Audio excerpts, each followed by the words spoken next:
자, 그러면 제 이야기를 이제 시작을 하는데요. 제 첫 번째 이야기는 지금이 어떤 시대냐 하는 거죠.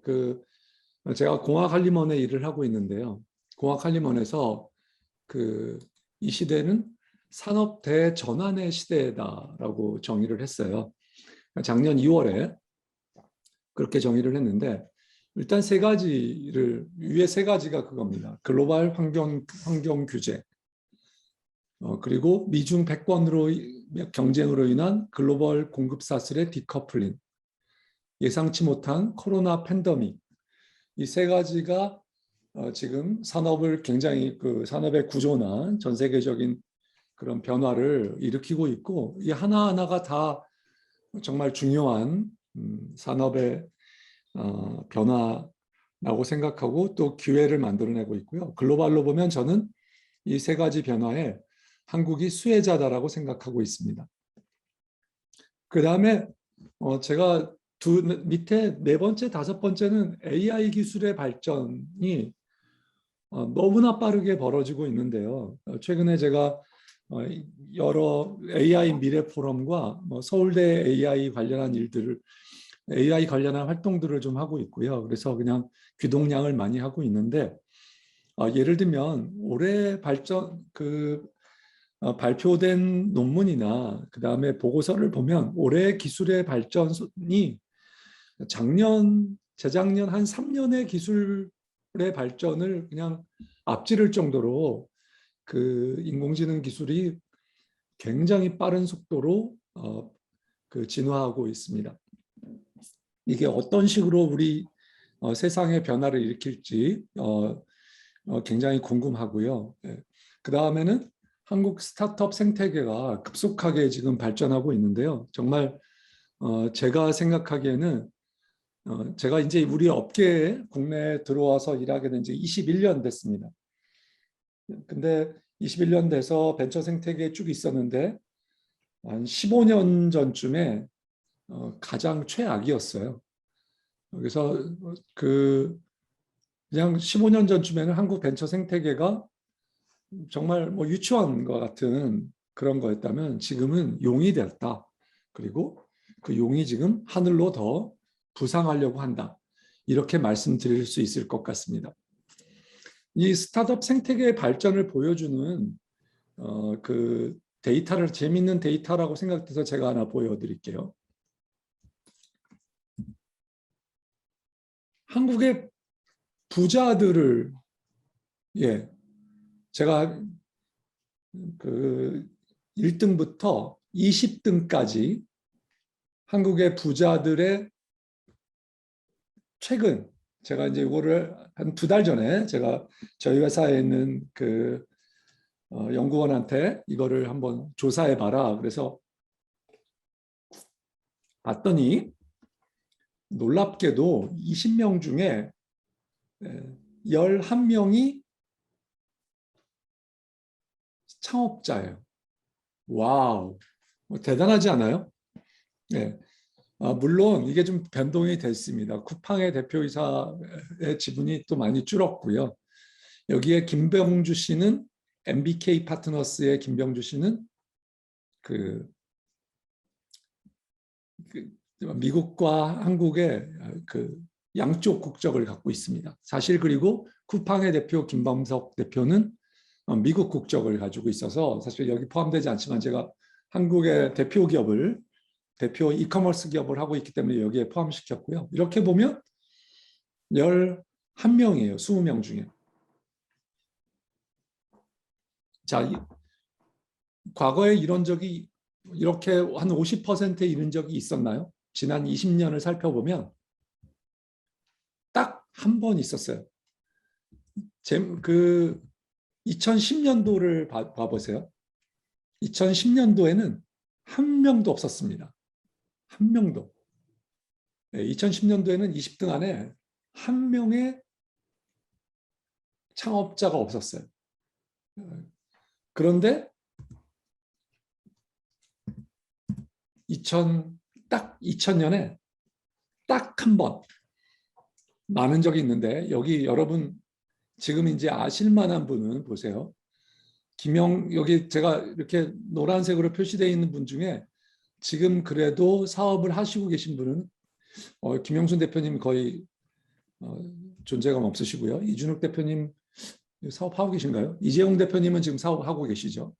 안영경 대표님 사업 안 하고 계시고요. 제가 박헌서는 잘 모르겠고 오상수 대표님 안 하고 계시고 황철주 대표님 하고 계십니다. 정문술 대표님 하고 계시고 김익래 대표님 하고 계시고 김동현 대표님도 아마 잘 모르지만 제가 뭐 존재감이 그렇게 뚜렷하게 있는 것 같지는 않아요.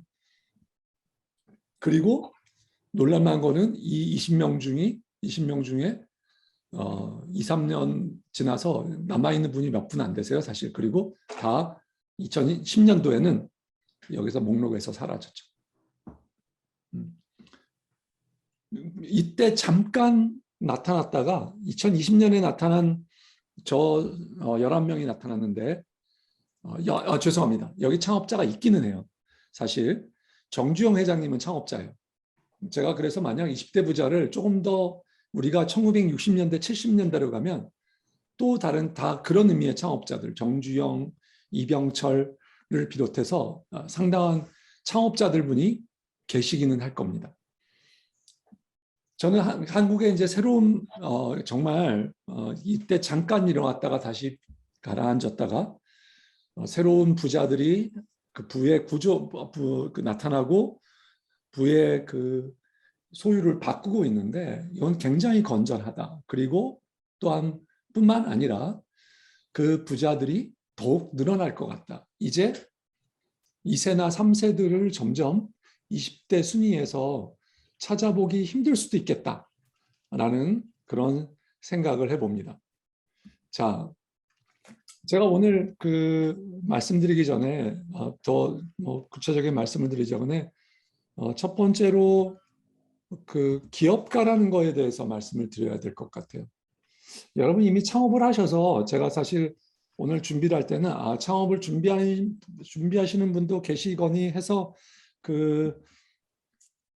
제가 했는데 일단은 그래도 준비한 대로 말씀을 좀 드려볼게요. 기업가라는 거에 대해서 제가 이제 회사를 대표를 한 지 21년째 됐습니다. 삼성을 나와서 2000년도에 MVP 창투를 설립하고 지금 스마일게이트 인베스트먼트죠. 를 설립하고 제가 이제 2007년도에 나와서 다시 우리 캡스톤 파트너스를 설립해서 지금 21년째 대표이사를 하고 있는데요. 중간에 하여튼 약간의 그런 게 있었지만 21년째 하면서 기업가 경영자 이런 거에 대해서 큰 관심을 가지기 시작한 게 10년이 안 됐어요, 사실. 그리고 그 10년 관심을 가질 즈음에 제가 정말 훌륭한 선생님을 만났는데 그 선생님은 휴맥스의 변대규 회장님을 만나서 그분의 그 스쿨, 그 경영자 스쿨을 들었고요. 그 경영자 스쿨이 그때 6주짜리였나 그랬는데 한 일주일에 2시간씩인가 3시간씩 해서 거기에 그 자료에 그 강의 자료에 나온 내용입니다. 휴맥스의 변대규 회장님을 잘 모르시는 분이 계시다면 휴맥스의 변대규 회장님은 지금 1세대 우리나라 벤처 1세대라고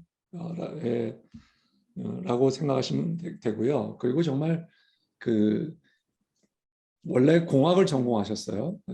서울대 재계과, 지금은 이제 전자공학부에 합쳐졌죠. 박사를 받으시고 나와서 셋탑박스를 만드시는 회사로 했고 지금은 모빌리티 쪽에 상당히 투자를 많이 하고 계십니다. 이분이 그 경영에 굉장히 어떻게 하면 제대로 경영을 할 수 있지? 아주 철두철미하신 분이에요. 그래서 경영학의 아버지라고 하는 피터 드러커를 거의 그냥 그분의 책을 읽고 그분을 따르면서 정말 공부를 많이 하고 그래서 좋은 경영자가 되기 위한 노력을 굉장히 기울이신 분이고요. 여러분이 지금은 혹시 휴맥스를 잘 모르더라도 이분이 여러분이 잘 아시는 네이버의 이사회 의장을 맡고 계세요. 그래서 실제적으로 많은 그 경영자들의 정말 존경을 받고 있죠. 근데 이분이 이렇게 말씀하셨어요. 기업가와 경영자를 구별을 해야 되겠다. 그러면 기업가가 뭐고 경영자가 뭐냐? 기업의 존재 목적이 생산성 향상과 기업가적 혁신을 통해 부를 창출해내는 것이라면 가정이 이거예요. 기업의 존재 목적이 이게 아닐 수도 있습니다. 기업의 존재 목적이 사회에 좋은 일을 하는 것일 수도 있고 돈을 나누어주는 일일 수도 있는데 만약 생산성 향상과 기업가적 혁신을 대부분의 우리가 아는 기업이죠. 여러분이 만드신 기업도 이거고 부를 창출해내는 것이라면 기업가라는 건 뭐냐면 세상의 변화를 인지하고 기회를 발견하고 그거를 혁신하는 사람이에요. 여기에 여러분 잘 봐주십시오. 세상의 변화를 인지하고 세상의 변화를 인지하셨어요? 세상이 지금 바뀌고 있는 것을 보고 계세요? 그리고 거기에 내가 무슨 기회가 있겠다. 그리고 그 다음에 거기에 그 기회를 잡기 위해서 혁신을 하는 거죠. 그렇다면 경영자란 뭐냐? 경영자라는 거는 기업 안을 바라보는 역할이고 일, 사람의 생산성을 높이는 사람이에요. 사람의 생산성을 높이고 구성원의 성장과 성취를 이끌어내는 사람을 경영자라고 구별을 우리 변 회장님이 이렇게 하셨어요. 그리고 나서 기업의 성장 단계별로 기업가와 경영자가 필요하다. 창업에서는 기업가가 필요하다. 창업가적 기업가가 필요하다고 얘기를 하셨고요.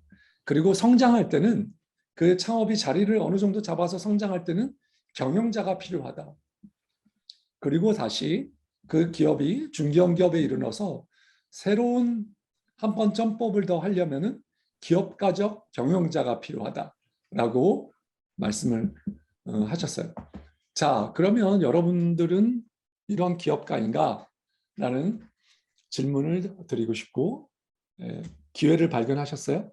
그리고 그 기회를 이용하기 위해 어떤 혁신을 준비하고 계신 건가요? 어떤 혁신을 하려고 하세요? 자, 제가 이 기업과 경영자에 대해서 말씀을 드리고 제가 오늘 먼저 한 3가지로 창업을 하기 전에 알아야 할 것에 대해서 한 3가지만 말씀을 드릴게요. 창업을 하기 전에 알아야 될 것. 여러분, 제가 많은 시간을 많은 사람들을 창업가와 이제 그 마루 그다음에 뭐 DB산업진흥원, 데이터산업진흥원인가요 지금? 그다음에 디캠프 등을 통해서 제가 많은 창업자들을 만나서 멘토링을 많이 해요. 멘토링을 많이 하면서 제가 꼭 알려줘야 되겠다. 아주 기본으로 알려드리고 싶은 거 3가지를 꼽으려면 여기에 대해서 말씀드리고 싶어요. 첫 번째는요. 여러분, 모든 창업은 실패를 염두에 두어야 합니다. 여러분 사업 실패할 수 있어요. 저도 사실 언제라도 실패할 수 있다고 생각합니다. 언제나 망할 수 있다고 생각해요. 실패를 염두에 두어야죠. 그래서 실패를 염두에 두기 때문에 실패를 대비해야 돼요. 실패를 대비하는데 제가 오늘 이 말씀을 드리고자 하는 이유는 뭐냐면 그래서 무리를 하지 않았으면 좋겠다라는 겁니다. 어떤 무리요? 제가 그 좋은 그 폐업의 경우를 하나 말씀드릴게요. 여러분 제가 이 사람 이야기를 하면 다 웬만하신 분들이 다 아시는 사람이에요.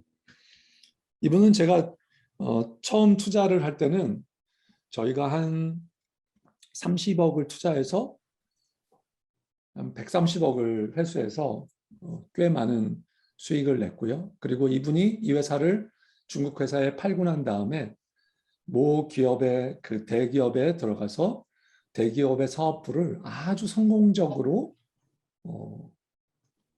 이끌었어요. 성공적인 경영자였고, 그리고 그 회사에서 성공의 경험을 가지고 그 팀을 데리고 나와서 회사를 설립했습니다. 회사를 설립해서 한 5년을 했고요. 제가 한 거의 저희가 50억을 투자를 했던 것 같아요. 그리고 저랑 같이 투자한 사람들의 총 투자 금액을 합치면 아마 300억이 넘어가요. 꽤 많은 돈을 투자 받았는데 이분이 게임 회사였습니다. 회사를 게임을 3개 정도를 출시를 하고 정말 모든 노력을 다했고요. 제가 봐도 제가 이제 보는 눈이 없었던 거죠. 만들었는데 제가 보기에는 정말 훌륭한 게임을 만들었어요. 모바일용 게임, 온라인용 게임. 그래서 3종의 게임을 다 만들었고 전 세계로 퍼블리싱 계약도 다 됐는데 오픈하고 다 되질 않았어요. 어느 시점이 되니까 이 대표님이 마지막으로 넥슨과 계약을 해서 론칭을 했는데 되질 않았는데 회사의 금액이 11억 정도가 남았어요. 이때 대표가 저를 찾아온 거예요. 회사를 접어야 되겠다고. 이분이 근데 왜 11억일 때 접어야 되겠냐? 내가 뭐 많은 노력을 기울였고 다 했지만 지금 있는 채권을 정리하고 그리고 퇴직금을 정리하고 그리고 나서 다 정리하고 나면 한 몇 억 정도 있는데 이거는 내가 개인적으로 해결할 수 있을 것 같습니다. 미안하지만 접어야 되겠습니다. 그렇게 접어서 사실 회사에 어떤 사람도 신불자도 들어가지 않았고 저는 정말 최선을 다해서 수고했다. 그리고 이분은 이제 회사를 접고 그리고 해산을 지금은 이제 미국에 잠깐 계신데 그런 상태에 있습니다. 저는 굉장히 훌륭한 폐업이라고 생각해요. 그리고 이분은 그 다음을 창업을 한번 하실 수 있는 기회가 또 있을 것 같기도 하고요. 또 다른 일을 하실 수 있죠. 이런 분들이 저는 정리하더라도 제대로 폐업하신 분이라고 생각해요. 또 더 제 투자를 해서 제가 200건 이상의 제가 우리 회사에서만 200건 이상의 투자를 했는데요. 200건 이상의 투자 중에 한 20개 정도는 회사가 망했고요. 한 20개 정도는 지금 이제 저희가 손실로 처리하고 있습니다. 망한 회사의 대표님들 많이 있는데 망한 회사의 대표님 상당수는 신불에 들어가 계세요. 신불자로 들어가셨는데 심하게 들어가신 분 몇 분을 빼놓고는 그래도 신불에 들어갔지만 다시 나와서 하셨고 저희가 신불에 들어갔다 나온 분을 투자한 사례들도 종종 있습니다. 그래도 큰 실패가 아니면 좋은데 제가 이 말씀을 드리는 이유는 아주 심한 케이스에 몇 분 같은 경우에 제가 한 케이스를 더 말씀드리면 제가 45억을 투자한 회사가 있어요. 저희가 15억을 투자하고 두 번째 10억 하고 마지막에 5억인가를 투자했던가 해서 하여튼 45억을 투자해 줬는데 마지막에 5억을 투자한 이후에 회사가 한 7, 8개월 버티다가 돈이 떨어졌고요. 그래서 이분이 고향에 가서 7억을 더 구해왔습니다. 그리고 회사가 망했어요. 이분이 그렇게 형편이 좋은 분은 아니었는데 고향에 가서 7억을 구해온 게 저는 이제 결정적인 제가 말렸어야 될 일이라고 생각하는데 그때 가서 고향에 있는 친구들, 가족들의 돈을 구해왔죠. 저는 그 가족들은 잘 계신지 그 친구들은 잘 계신지 걱정이 많습니다. 이분하고 연락이 되지도 않아요. 이분은 한 번의 실패로 인생의 모든 게 다 날아간 거죠. 친구들에게 눈을 들 수 없고 가족들에게도 면을 들 수 없는 이런 게 된 거죠. 여러분 혹시 누군가가 여러분에게 당신의 창업 열심히 하면 성공할 거야 이런 얘기하면 그런 분들 얘기를 완전히 그냥 무시하세요. 개소리예요. 제가 보기에는 그런 얘기 들으실 필요 없습니다. 그리고 그런 얘기 때문에 여러분 창업을 하고 계시다면 여러분은 잘못하고 계신 거예요. 여러분께 그래도 이거 문제인 것 같은데라고 얘기하는 사람이 있으면 잘 들어주세요.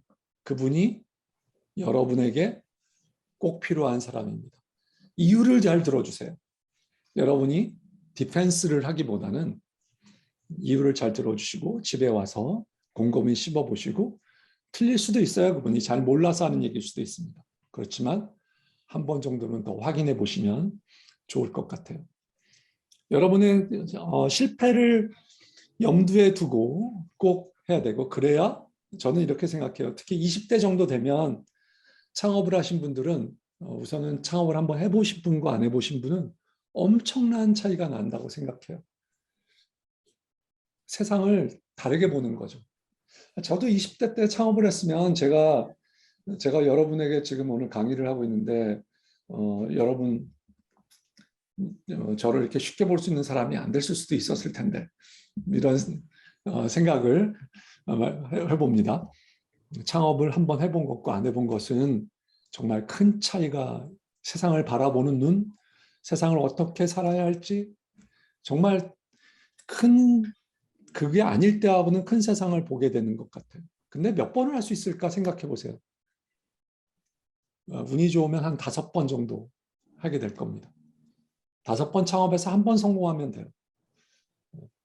첫 번째에서 실패해도 좋아요. 두 번째 다시 시작하고 세 번째 하고 한 번 정도 성공하고 그러면 제가 보기엔 그 모든 실패를 다 보상받을 수 있습니다.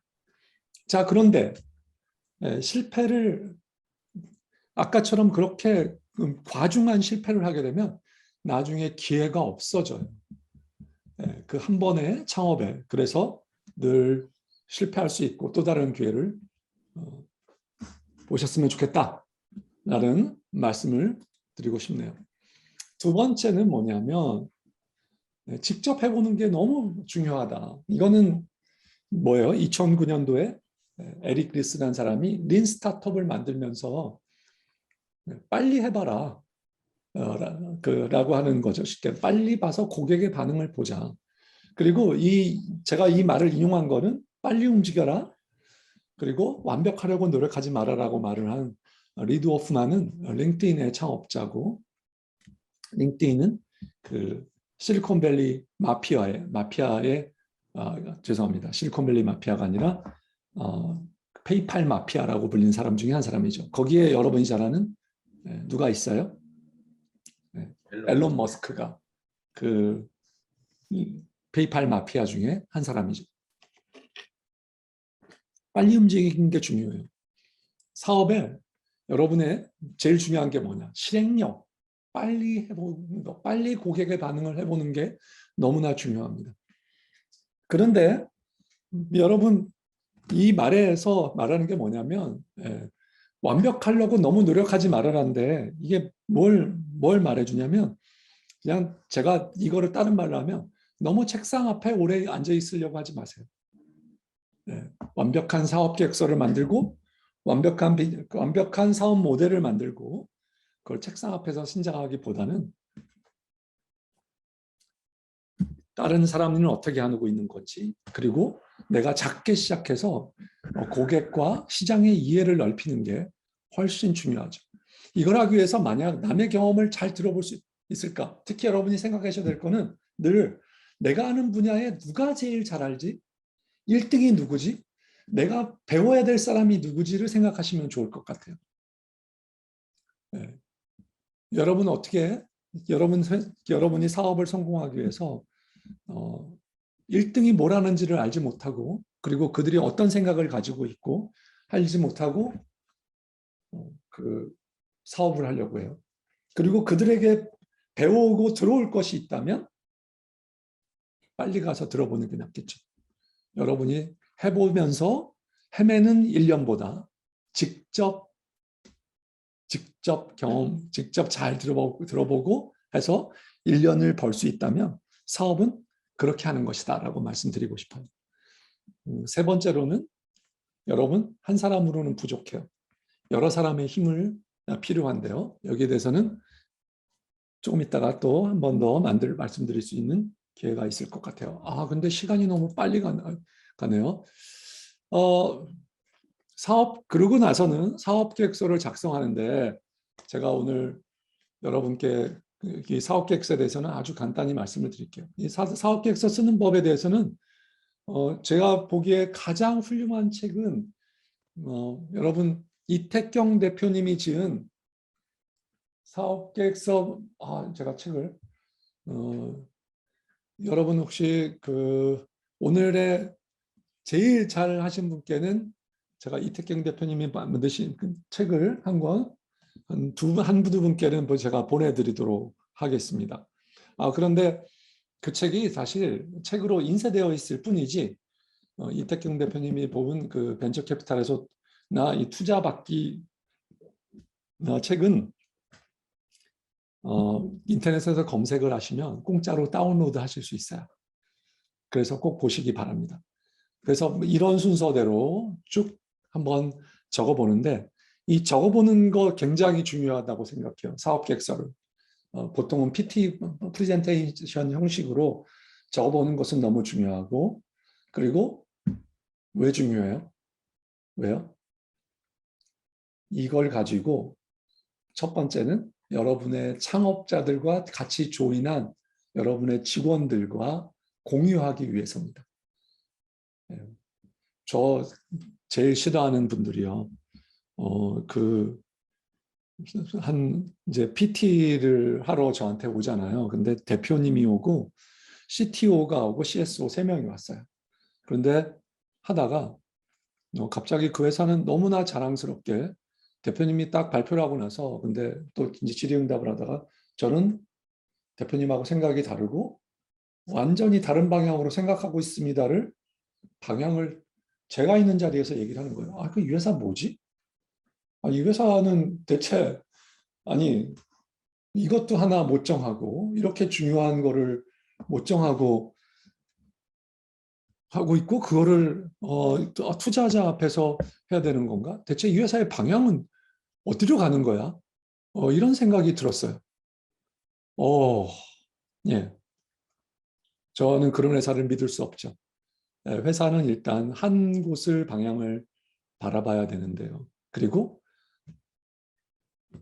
혹시 틀리더라도 한 방향을 보고 거기로 달려가고 틀리겠다고 정말 확신하기 전까지는 빠르게 달려가는 모습을 보고 틀렸다고 생각되면 바꾸는 또는 변화시키는 이러한 게 필요하죠.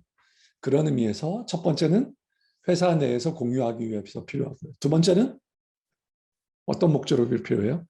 투자자를 설득하기 위해서 필요로 하는 거죠. 설득하기 위해서. 네. 누구를 설득해요? 투자자를 설득하기 위해서 필요로 합니다. 그리고 투자 사업을 새로 들어온 신입 사원을 설명하기 위해서라도 회사에 대한 이해를 높이기 위해서라도 이 사업계획서 작성은 굉장히 중요해요. 사업계획서 작성하는 것들을 혹시 익숙치 않은 분이 계시면 인터넷에서 검색을 하시고요. 전통적으로 가장 특히 새로운 한 10년 전쯤에는 지금 하는 이런 인터넷 모바일 사업을 신사업이라고 불렀고 10년이 벌써 넘어가 거의 전에 가이 카와사키라고 하는 애플 출신의 카와사키라는 사람이 사업계획서 작성하는 이런 지금으로 말하면 디지털 산업에 있는 것들은 이런 식으로 해라 라고 하는 것들이 있는데 자기 맞는 것들을 잘 골라서 작성하시면 될 것 같아요. 여기서 제일 중요한 건 뭘까요? 사업에서. 사업기획서에서 제일 궁금한 거. 그리고 투자자가 제일 알고 싶은 건 뭐예요? 사실 어떤 문제를 풀고 싶은 건가? 그리고 그 문제를 갖고 있는 사람들이 누구인가? 이 두 가지가 사실은 핵심이에요. 이것을 정확하게 잘 알고 있고 이거에 대해서 명확하면 명확할수록 투자자는 무척 좋아합니다. 우리는 그런 사람들을 찾아요. 이 문제의 크기가 물론 너무 작아서 되려는 그게 이제 우리가 이 문제는 너무 작은 걸 문제를 푸네라고 생각할 때가 있지만, 아주 작은 문제가 있지만, 그리고 뭐 투자자가 모두 맞는 것은 아니죠. 그렇지만 아무튼 그럼에도 불구하고 저희 특히 캡스톤은 아주 작은 문제라도 잘 푸는 사람을 무척 좋아합니다. 아주 작은 문제라도 잘 발견하고, 그러면 그 문제와 그 문제를 가진 사람들, 가진 기업, 가진 대상이 누군가, 이 사람들은 누구이고 지금 현재는 어떤 그 문제로 어떤 문제를 어떻게 해결하고 있고, 우리의 대안은 무엇인가, 우리가 하려고 하는 것은 무엇이고, 그것에 대해서 어느 정도 해봤는가, 어떻게 검증했는가, 여기에 핵심입니다. 나머지는 조금 부족할 수 있어요. 나머지에 대해서 명확하게 할 필요 없습니다.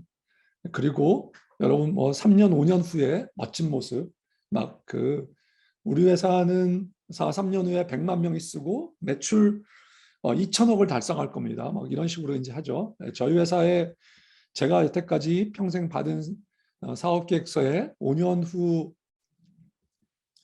매출 계획을 만약 다 써물한다면 우리나라, 제가 그냥 뭐 세보진 않았지만 사업 계획서에 그 매출을 다 합치면 우리나라 GDP 한 10배는 되지 않을까요? 다 그냥 온갖 뻥으로 많은 분들이 되어 있고, 그런 것보다는 아주 실제적인 사업 계획을 그런 프로젝션을 보여주신 분들이 실제적으로 보여줄수록 저희가 굉장히 좋아합니다. 한 문제를 잘 푸시는 분들이 다른 문제를 잘 푸실 것이라고 생각하고요. 사업 계획서를 잘 쓰시는 분들이, 그리고 우리가 투자한 이후에 다음 투자자를 받을 때도 수월하게 받을 거라고 생각하고, 고객에게 가서도 그 커뮤니케이션이 잘 될 수 있을 거라고 저희는 가정하게 되죠. 프레젠테이션을 만든 이후에는 어떤 일을 해야 될까요? 프레젠테이션을 만든 이유는 제가 꼭 말씀드립니다. 여러분 회사 내부에서 연습해 주시면 좋을 것 같아요. 벤처 캐피탈의 VC에 와서 깨지기 전에, 또는 듣고 나서 잘 들었는데요, 저희가 뭐 펀드가 잘 안 맞아서 투자 못할 것 같습니다. 이거 싫다는 얘기예요. 이런 얘기 듣기 전에 회사 내부에서 연습을 해보시면 좋을 것 같아요. 연습 다 해보셨어요? 회사 내부의 사람들과 공유가 돼 있나요? 그리고 그 회사 내부에서 챌린지를 제대로 받으셨나요? 혹시 회사 내부에서 챌린지를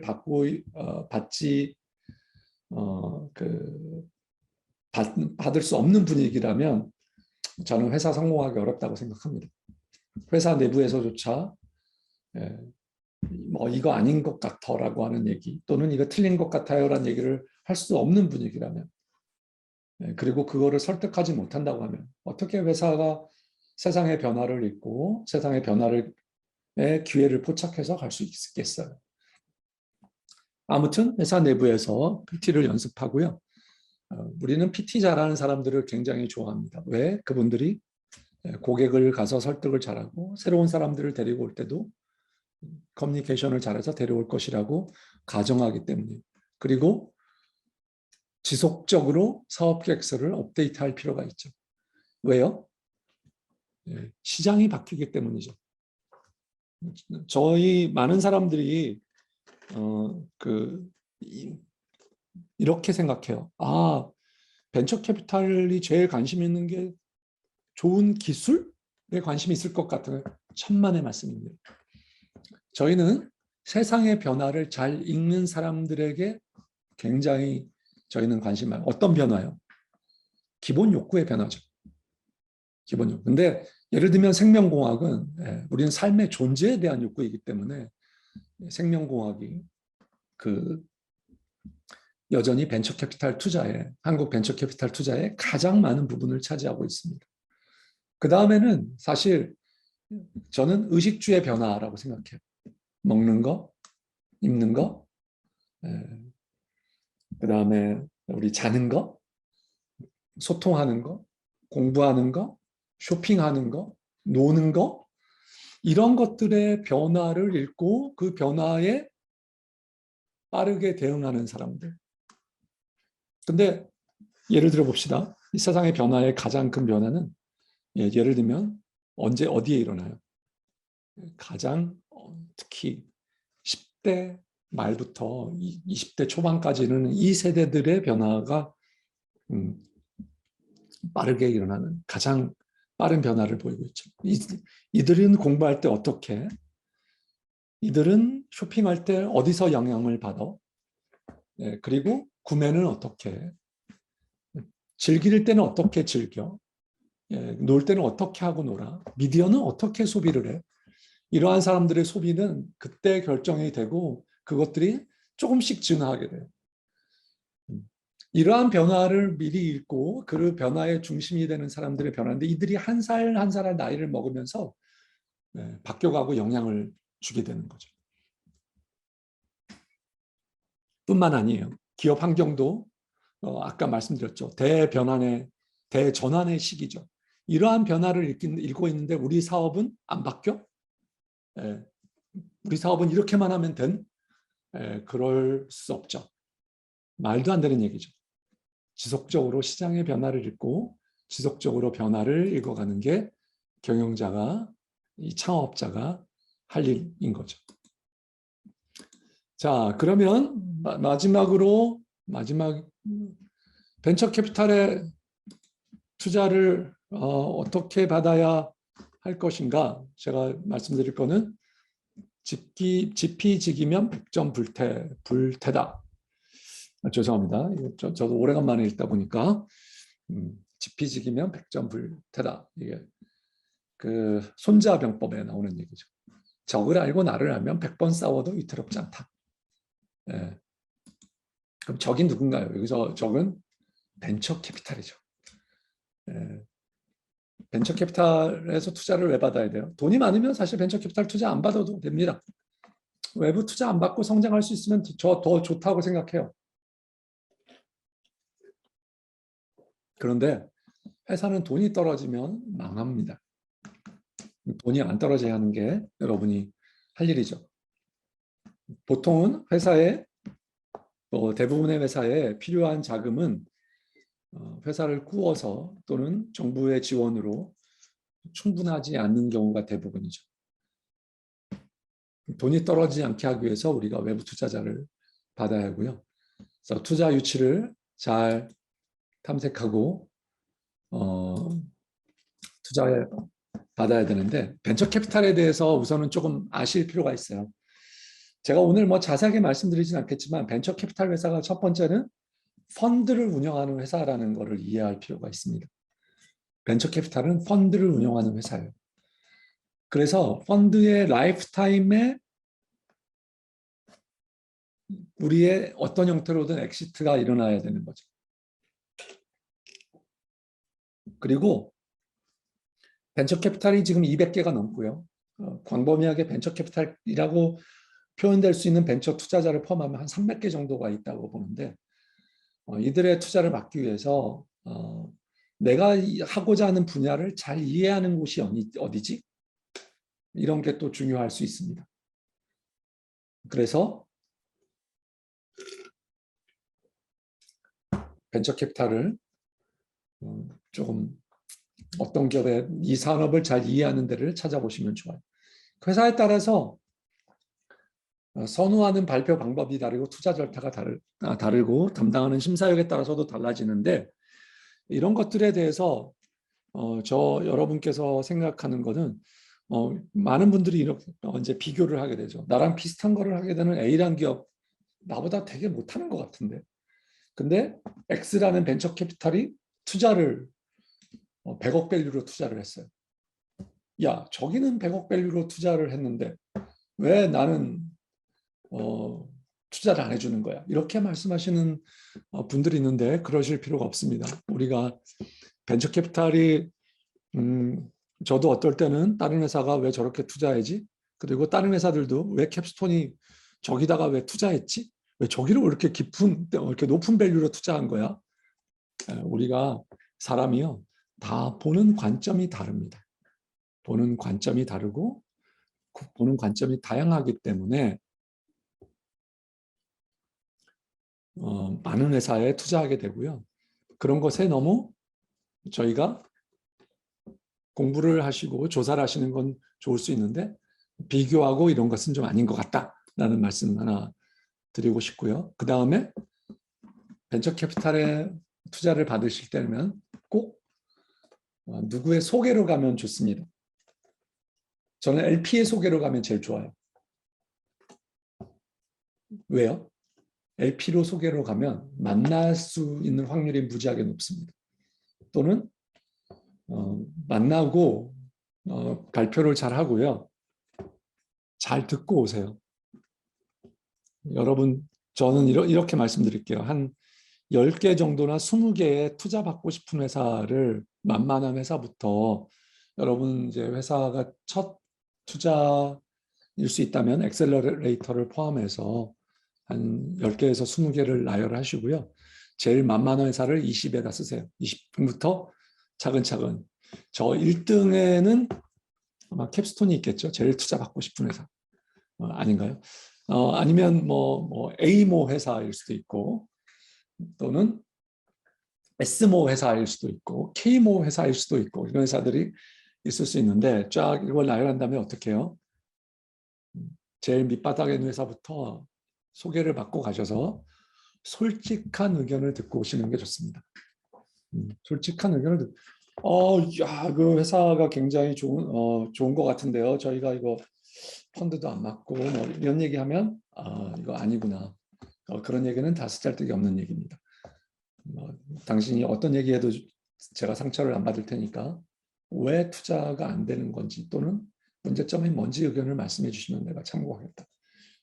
맞는 얘기일 수도 있고 틀린 얘기일 수도 있지만 잘 듣고 오셔서 저희가 그거를 반영하고 하시면 좋을 것 같아요. 저는 그래서 좋은 대화를 하고 오시고 그리고 의미 있는 대화를 하고 오시고 그게 다시 사업 계획에 반영이 되고 그게 피드백으로 반영되고요. 그런 회사일수록 또 한 걸음 한 걸음 더 시장에 대한 이해가 넓어지고 또 전략에 대한 이해 그리고 경쟁에 대한 이해가 넓어질 수 있다고 생각합니다. 자, 여기까지 해서 말씀을 드렸는데요. 제가 시간이 45분 정도 됐습니다. 혹시 여기까지 해서 질문이 있을까요? 질문이 혹시 있으신가요? 질문을 말로 하지 마시고 혹시 써주실 수 있으면 더 좋겠고요. 써주시면 질문이 없네요. 자, 그러면 제가 질문 하나를 정도를 제가 한번 채팅으로 막 올라오고 있네요. 뭐가? 예, 자 이승현님 질문 하나만 받고 제가 피드백을 한번 그러니까 질문인데 이 질문이 뭐냐면 여러분이 이게 제 강의가 너무 따분했구나. 이분 뭐 이런 얘기를 이런 쓰잘데기 없는 얘기를 또 하나 이런 얘기를 했는지 아닌지 제가 듣고 싶어서 이승현님 이 사진으로는 좀 뒤에 가방을 메고 있어서 언제라도 떠날 준비를 하고 계신데 자 이승현님 마이크를 켜시고 질문 하나 부탁드리겠습니다. 네. 예, 잘 들리시나요? 예, 잘 들립니다. 네. 예. 이승현님이 둘이세요? 잠깐만요. 이승현님 두 분이에요? 제 노트북 마이크가 문제가 예. 있어서 예. 핸드폰으로 예. 말하고 있습니다. 알겠습니다. 네. 네, 말씀하시죠. 네. 자, 질문. 예, 그 투자를 받는 이유가 단순히 회사가 망하지. 예. 제 자기소개부터 하겠습니다. 예, 저는 찾아가는 도서관이라는 그 B2B 서가 설치 모델을 운영하고 있는 로우 라이브러리의 이승현 대표고요. 제가 질문 드리고 싶은 것은 이제 투자의 본질에 대해서 좀 질문 드리고 싶은데, 투자를 받는 이유가 단순히 회사가 망하지 않게 약간 돈을 조달하기 위해서라기보다 딱 돈이 없는 시기에만 돈을 받아서 생명을 연장시키고 그걸 기반으로 많은 레버리지를 일으켜서 많은 수익을 얻기 위함이라고 저는 이해를 하고 있는데, 그런 레버리지를 주고 싶은 크기가 클수록 투자자도 그렇고 기업가도 그렇고 위험 부담이 커지잖아요. 예, 네. 근데 그런 레버리지를 얼마나 주고 싶느냐가 투자자 분에게 있어서, 그러니까 레버리지를 저는 크게 주고 싶습니다. 아니면 저는 조금만 주고 싶습니다. 이거가 투자자분이 보기에 각각 어떻게 보이는지 좀 궁금합니다. 아, 제가 질문을 아주 정확하게는 이해를 못했어요. 자, 투자를 하는 사실 투자를 받는 목적이 제가 아주 밑바닥으로는 투자 회사가 망하기 때문에 필요한 자금을 얻는다고 하기 위해서라도 필요하다고 이제 말씀을 드렸고요. 우리 이승현님께서는 투자를 받은 다음에 레버리지를 한다라고 표현했는데 그게 어떤 의미인가요? 그러니까 투자 자금을 바탕으로 이제 지금 당장은 수익이 나고 있지 않지만 저가 1억을 받으면 이제 BEP 지점까지 버텨서 성장 곡선을 더 크게 만들 수 있습니다. 약간 이런 의미로 말씀드린 거예요. 음, 예, 그래서 성장 곡선을 만든다. 정확하게는 이제 투자를 받아서 어, 시간을 벌 수 있다면 이제 보통 투자를 받는 거죠. 시간을 당겨오는 거죠. 성공의 시간을 우리가 성공이라고 하기보다는 또는 어떤 성장을 해야 되는데 성장을 돈을 투입해서 이렇게 당겨올 수 있으면 할 수 있다면 우리가 또 투자의 의미가 필요하고요. 그걸 하기 위해서 사람을 뽑고 투자를 하고 시설을 투자하고 뭔가 인프라를 만들어야 되는 그런 투자를 하게 되는데요. 네, 그런데요. 자, 이승현님의 질문은 뭐가 될까요? 예, 그렇게 잠시만요. 예, 그렇게 이제 투자를 해서 이제 앞으로 당겨오고 인프라에 투자를 하고 이렇게 하는데, 그 인프라에 들어가는 돈이 저는 정말 많이 필요합니다라고 말하는 기업가와 저는 조금만 있어도 바로 그 수익을 내고 되게 성장할 수 있습니다라고 말하는 기업가, 그 둘 중에 어느 분을 선호하시는지 궁금합니다. 예. 제가 이제 말씀을 드릴게요. 사실 이승현님 그 펀드의 성격에 따라서 또는 투자자의 성격에 따라 다를 수도 있고요. 그런데 사실 특히 초기에서는 지금 말씀하시는 두 가지 다 굉장히 다 여전히 위험이 높은 투자이거든요. 이거를 먼저 이해하실 필요가 있어요. 네. 예, 둘 다 위험이 높은 투자입니다. 사실 우리가 투자할 때 만약 단기간에 돈을 벌겠다고 생각하면 스타트업이 좋은 투자인가? 대체로 할 수 있는 것들이 더 많이 있을 수도 있죠. 네. 그리고 굳이 앞단에 투자할 필요가 없어요. 훨씬 더 음, 성장하는 기업의 주식을 확보하고 똑같은 돈으로 예를 들면 이런 거죠. 두나무에 투자를 하고 네, 직방에 투자를 하고 이렇게 그런 데 투자를 하지 왜 앞쪽에 있는 회사에 이렇게 얼리로 투자를 해요? 그래서 음, 장기간으로 봤을 때 롱텀으로 우리가 보통은 5년 이상 봤을 때 이 회사가 충분히 성장할 수 있겠다라는 믿음이 일단은 기반이 돼야 됩니다. 그죠? 네. 그리고 나서 투자에 그가 성립하는 거고. 그래서 이거냐 이런 상황이냐. 그래서 제가 보기에는 이승현님께서는 우리 사업 계획을 단기에 포커스를 맞춰야 될 거냐 또는 장기에 포커스를 맞춰야 될 거냐. 네네. 근데 제가 보기에는 예, 그런 포커스를 지금 말씀하시는 그 도서관 대여라는 사업이 그렇게 할 수 있는 사업인가라는데 의문이 도리어 들고요. 저는 도리어 한 명의 고객이라도 우리 거에 대한 우리가 생각하는 대로 잘 쓰고 있고 그거를 만족해서 다른 사람들에게 소개하고 싶은 일을 벌어지고 그런 일을 그런 서비스를 만들어내고 있는 건가에 더 포커스를 하시는 게 저는 이 사업 계획이나 여기에 방향의 핵심이 될 것 같습니다. 예, 그 또 다른 질문은 요거는 너무 디테일에 들어가기 때문에 여기까지 멈추고 질문이 다른 분들은 없으셔서 한 분만 더 제가 하고 이름이 아주 특이한 홀로 스탠딩의 김준영 대표님이신가요? 홀로 스탠딩, 홀로 스탠딩 해야죠. 답변 감사합니다. 네, 감사합니다. 예, 홀로 스탠딩, 예, 대표님, 김준영 대표님, 이분 딱 걸렸어요. 이분 안 보고 계시고 이것만 딱 켜놓고 지금 어디 딴 데서 지금 하고 있어가지고 딱 걸렸네. 네. 네, 김준영 대표님, 네, 계속. 네. 채팅으로 얘기하시고 계세요. 그래요? 네. 죄송합니다. 카메라가 안 돼서 채팅으로. 예. 그렇군요. 예, 그렇군요. 제가 오해했습니다. 제가 이런 분들 많아요. 예. 자, 그럼 김준영 대표님 한 말씀, 자, 질문 한 가지. 혹시 없나요? 자, 그러면 이게 홀로 스탠딩 김준영 대표님이 질문을 쓰는 순간에 여기 자, 질문을 쓰고 계세요. 우리 최준영 대표님, 아워스톡의 최준영 대표님께서 굉장히 젊어 보이시고 제가 인물이 출중하셔서 제가 딱 한번 질문 요 두 분만 한번 받아보고 그다음에 넘어가도록 하겠습니다.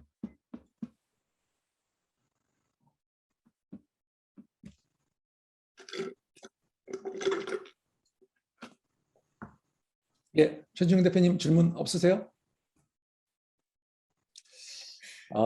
이게 제가 이 강의를 잘못했군요. 이게 뭐냐면 그 질문 예. 하나 그럼 드려도 되겠습니까? 예.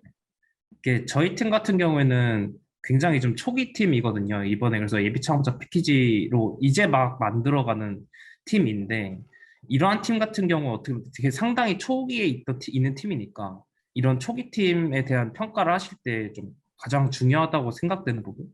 그러니까 이런 부분들을 하나둘씩 채워나가는 게 가장 우선순위인 것 같다. 이런 거 혹시 특별하게 따로 보시는 게 있으신가 궁금합니다. 최 대표님 아주 좋은 질문 감사하고요. 최 대표님께는 일단 제가 좋은 질문이신데 제가 강의를 끝나고 최 대표님의 질문에 다시 한번 답을 드리도록 할게요. 자, 그리고 이 질문을 하라고 했더니 그냥 조윤정님께서 했군요. 자, 우리 홀로 스탠딩에 김주영 대표님의 질문을 하라고 해서 질문이 나오는데 질문이 좀 억지로 만들어낸 것 같은 그런 느낌이 들긴 하지만 게임 회사에 투자를 몇 번 연속으로 하셨던데 벌써 홈페이지를 보셨어요.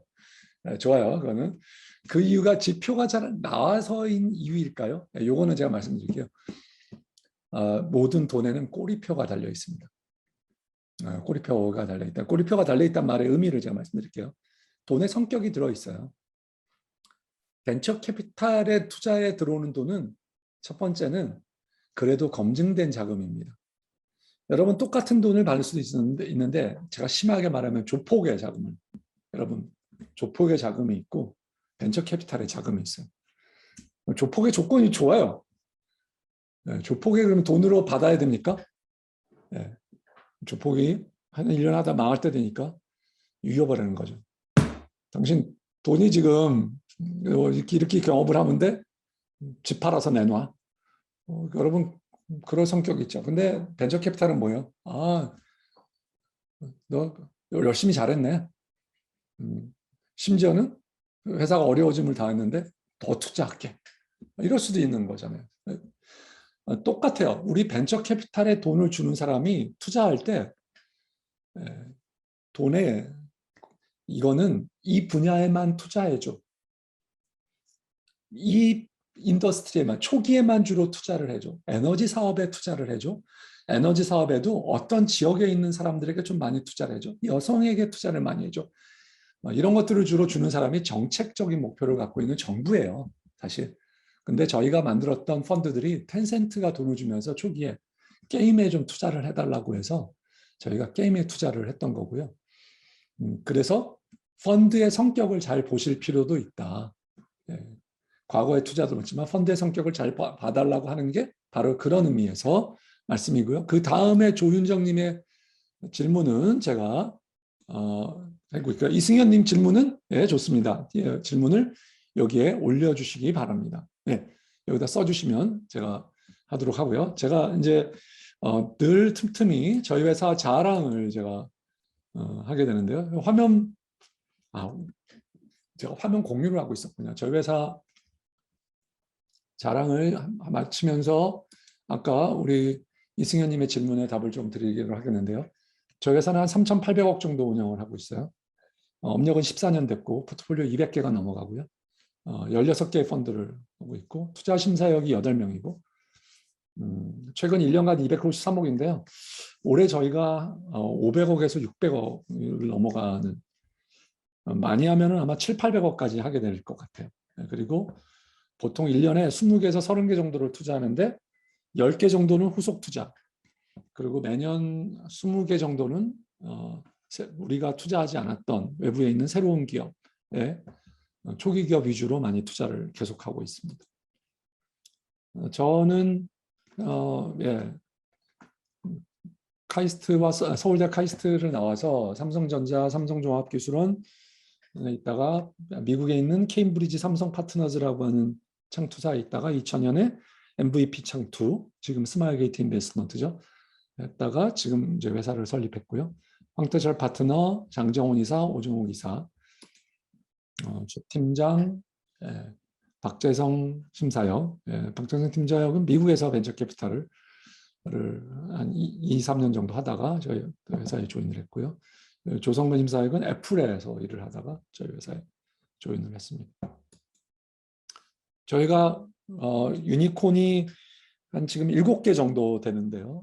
그래서 초기 투자를 했던 기업이 4개입니다.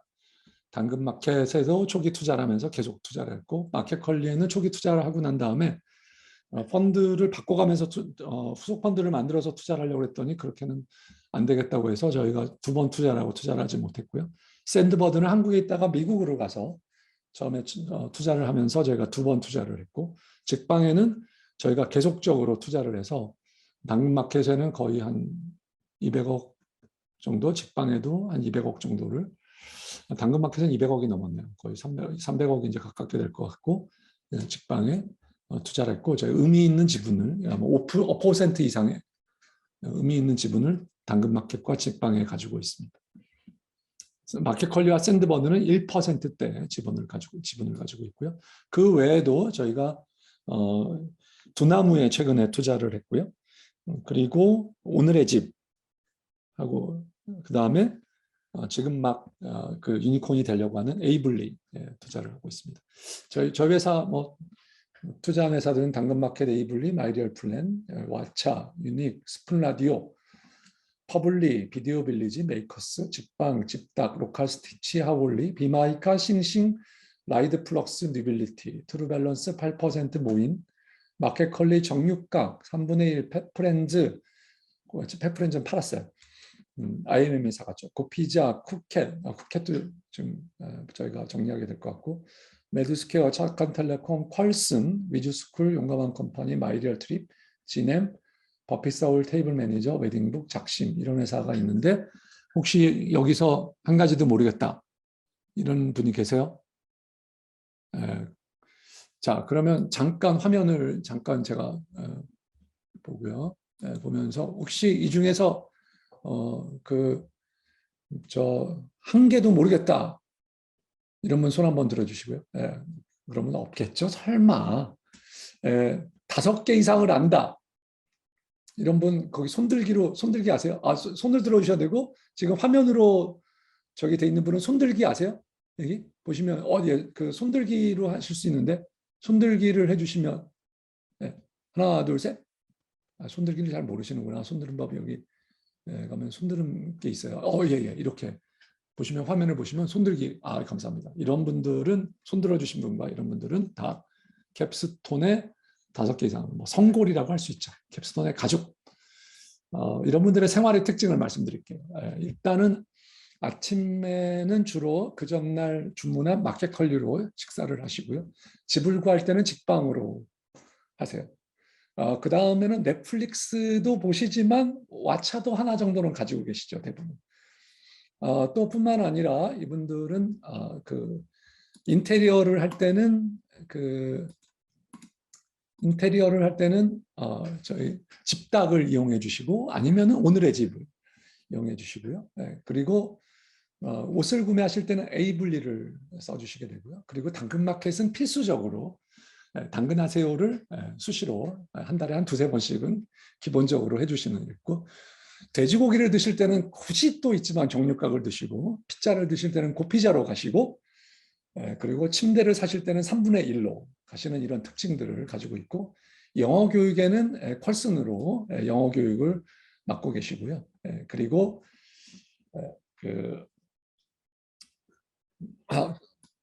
기타 이 정도를 죄송합니다. 이거 하고 계신데요. 그다음에 독서실에 가실 때는 작심으로, 운동을 하실 때는 버피 소울에서 친구들과 같이 운동을 하시고, 그다음에 주문을 하실 때는 테이블 매니저를 이용해서 음식점을 자리 예약을 하시는 이런 성격을 가지고 계신 분들의 이 캡스톤 가족의 하루죠.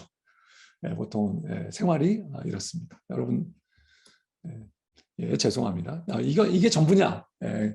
그거는 아니고요. 저희 이제 이거 아까는 B2C를 주로 말씀드렸고, B2B 회사 이런 회사들에 저희가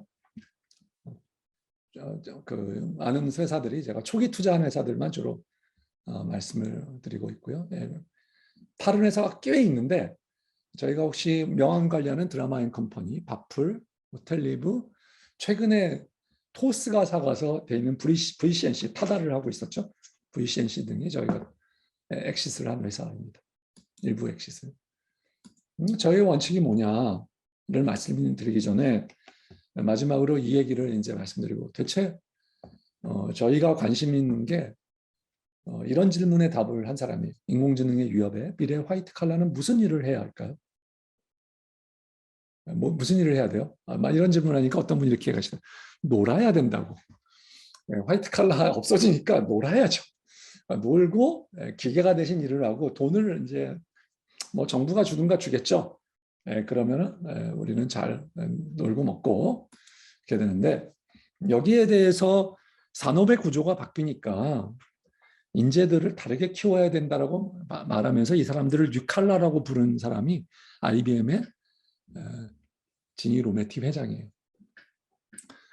그런데 이 사람은 약간의 뉴칼라 노동자라고 부르면서, 그래서 클라우드 엔지니어, 보안 엔지니어나 이 시대에 맞는 뭐 AI 엔지니어나 이런 사람들이 되겠죠.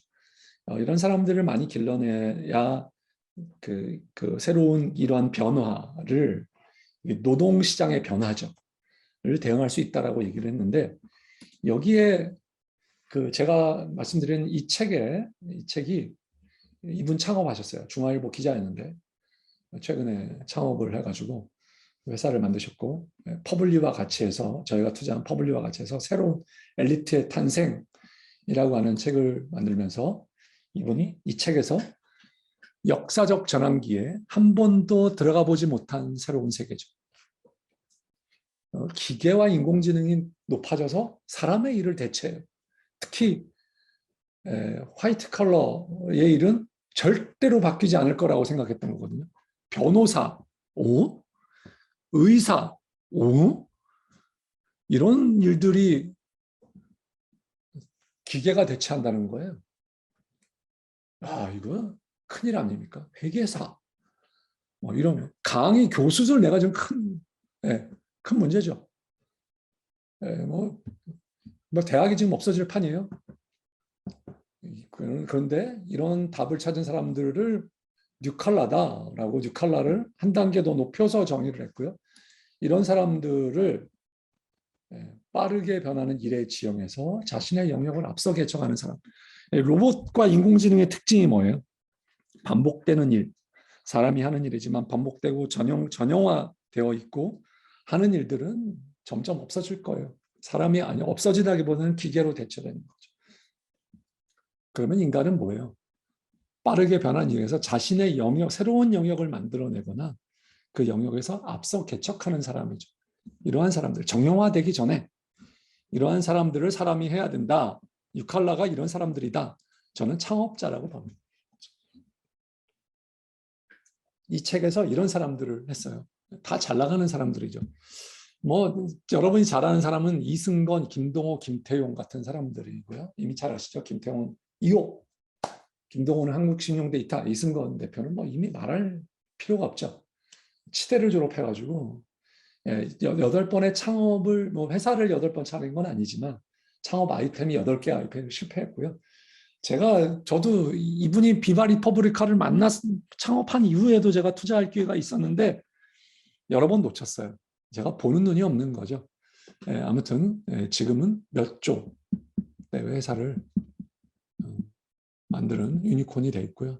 최근에는 은행을 설립했고 다들 신청하셨죠. 그 다음에 최근에 토스를 토스가 아니라 타다를 인수해서 모빌리티로 한판 붙어보겠다. 정말 대단합니다. 김동호 대표도 한국신용데이터 오픈 서베이 IDQ라고 하는 오픈 서베이를 만들었다가 저도 헤어진 경험이 있지만 많이 헤어져요. 사실 저희 투자 회사에 헤어져서 잘 된 분이 있는데 그래서 IDQ를 같이 창업했다가 사람들하고 안 맞아서 이분이 먼저 나와서 한국신용데이터를 설립해서 지금 IDQ보다 훨씬 잘 나가는 회사가 됐고요. 왓차의 창업자 중에 한 사람이었던 대표가 나와서 에이블리를 설립해서 왓차보다 훨씬 밸류에이션에서는 큰 회사가 됐고요. 이호는 이 책을 쓸 때는 1인 마케터였는데 지금은 한 20-30명의 회사를 갖고 있는 이호라는 회사에 정말 천재적인 친구입니다. 그 유튜브 채널을 운영하고 있죠. 문영훈 대표는 다음에 CEO였고요. 그리고 다음을 나와서 아트벤처스를 창업해서 정말 남다른 길을 걷고 계신 분들입니다. 사실 문영훈 대표님은 저희가 투자한 회사의 대표이기도 해요. 아트벤처스는 저희가 투자한 회사입니다. 그 책에서 유칼라의 조건을 5가지를 봤습니다. 이 새로운 시대 유칼라의 조건 5가지를 제가 이게 너무 마음에 들어서 제가 저희 회사에 아까 어떤 사람을 투자하느냐 첫 번째 기본은 이겁니다. 첫째는 왼쪽에서부터 오른쪽에서부터 말씀. 기술이 바꿀 미래를 내다보는가. 앞으로 5년 후를 생각해 보세요. 저 5년 후 너무 궁금해요. 어떤 기술들이 어떤 인공지능 기술 특히 인공지능과 생명공학이 사람의 삶을 어떻게 바꿔놓을까 생각. 이 인더스트리의 지형을 어떻게 바꿔놓을까 생각하면 되게 궁금합니다. 그래서 어떤 새로운 부자들이 나올까? 저는 거기에 못 낄 거는 분명한데 어떤 저희 투자한 회사에서도 몇 분들이 거기에 낄 것 같아요. 아까 말씀드린 20명에 낄 것 같고요. 제가 투자하진 않았지만 일단 장병규 대표가 거기 저는 곧 들어갈 것 같고 하게 되면 새로운 지금 창업자들이 거기에 들어갈 많은 사람들이 지금 막 눈에 보이고요. 그런데 아무튼 또 만약에 미래 한 5년을 내다본다고 하면 지난 한 7, 8년 특히 스티브 잡스가 애플 아이폰을 만들어낸 이후에 만들어냈던 어떤 새로운 변화가 지난 10년간을 그 새로운 변화를 만들어냈죠. 뭐예요? 저는 애플과 같은 회사들이 1000조를 넘어가는 회사들이 나오게 된 거죠. 1000조. 뿐만 아니라 근데 이제 저는 앞으로 새로운 회사들은 어떤 거예요? 뭐가 핵심이 될 거냐? 인공지능 기술을 어떻게 사용하느냐? 어떻게 활용하느냐? 이것이 새로운 부를 창조하는 데 가장 핵심적이 될 거라고 생각합니다. 아까 말씀드렸어요. 끊임없이 변화하는가? 세상이 변하죠. 변화에 대응하는 거죠, 사업이. 변화하지 못하면 죽거나 도태할 수밖에 없죠. 그걸 위해서 디지털 리터러시가 반드시 필요로 합니다. 사실 그리고 디지털 리터러시에 특히 ICT를 이용하는 회사라면 ICT를 잘 하는 창업자가 안에 또는 창업자나 거의 창업자 수준의 직원으로 있어야 된다고 생각합니다. 개발을 맡을 수 있는 외주 용역으로 하는 사람들을 외주 용역으로 하겠다는 회사의 밸류는 굉장히 낮다. 왜? 빠르게 대응해야 되는데 외주 용역으로는 빠르게 대응하기 어렵다. 이 사업의 미래를 같이 보고 미래를 담을 수 있는 창업자를 모셔오는 일이 창업자급으로 개발자를 모셔오는 것은 특히 앞으로 시대에 너무나 중요한 일이고 저희는 그런 회사를 위주로 투자를 하게 됩니다. 그런데 밑바탕은 뭐예요? 세상을 바꾸고 싶은 거죠. 세상을 바꾸고 싶은 게 제가 표현이 이렇게 되는데 어떻게 바꾼다는 거예요? 내가 만든 제품이나 서비스로 전 세상 사람들을 쓰게 하는 거죠. 온 세상 사람들. 당근마켓이 놀랍게도 영국의 맨체스터, 뉴캐슬에 진출을 했어요. 그리고 거기를 처음으로 공략한 거죠. 이 시장을 보니까 우리가 잘할 수 있을 것 같아. 그런데 코로나가 터져서 잠깐 멈추고 다시 코로나가 와중에도 한국 사람을 대상으로 미국의 그 워싱턴 지역과 캘리포니아의 지역에 있는 서부에 론칭을 했습니다. 우리나라에 지금 그리고 최근에 예를 들면 아카데미상을 받고 BTS가 전 세계 음악 시장을 잡고 있는 것처럼 한국의 저희 투자한 회사의 상당수가 고피자는 싱가포르, 홍콩, 인디아에 그리고 예를 들면 저희가 투자한 스푼 라디오는 일본을 비롯해서 미국과 남미 등의 서비스를 수출하고 있는 거죠. 직방도 해외를 지금 바라보고 나가려고 하고 있고요. 쿠팡도 나가서 하려고 합니다. 한국에서 잘하고 있는 이런 서비스들조차도 꼭 하드웨어를 만들어서 기술을 그러는 것뿐만 아니라 서비스로 나가는 회사들도 서비스와 컨텐츠로 나가는 회사가 상당히 있다. 이런 욕망이 있으세요? 그러면 전 세계를 바꿔야 되겠다. 아니면 한국에 있는 모든 사람들을 내가 서비스로 써야 되겠다. 한국에 있는 나이 많은 사람들을 내가 만든 제품이나 서비스로 바꿔주고 그들의 삶의 생활을 개선시켜야 되겠다. 정안되면은 제가 역삼동에 살고 있거든요. 역삼동에 사는 건 아니고 역삼동에 회사에 근거지를 두고 있는데 역삼동에 있는 거라도 바꿔야 되겠다. 이런 욕망이 있으신가요? 자, 그리고 뭐냐면 세상을 바꾸는데 제가 아까 말했죠. 협력에 혼자서는 안 된다라고 하는 혼자는 안 된다고 했는데요. 이걸 하기 위해서 손잡고 일하는 법을 아는 사람이 필요한 거죠. 손잡고 일하는 법. 왜요? 세상을 바꾸는 일은 혼자서는 할 수 없습니다. 혼자서는 할 수 없어요. 딴 사람들과 같이 해야만 되는 거죠. 같이 있는 회사에 있는 같은 사람들이 손잡고 일하는 거, 그 다음에 고객과 손잡고 일하고요. 협력하는 회사와 손잡고 일하고, 주주와 같이 일하고. 여러분 혹시 손잡고 일하는 법을 아세요? 여기는 이거는 참 어떤 분들은 타고나기도 하고요.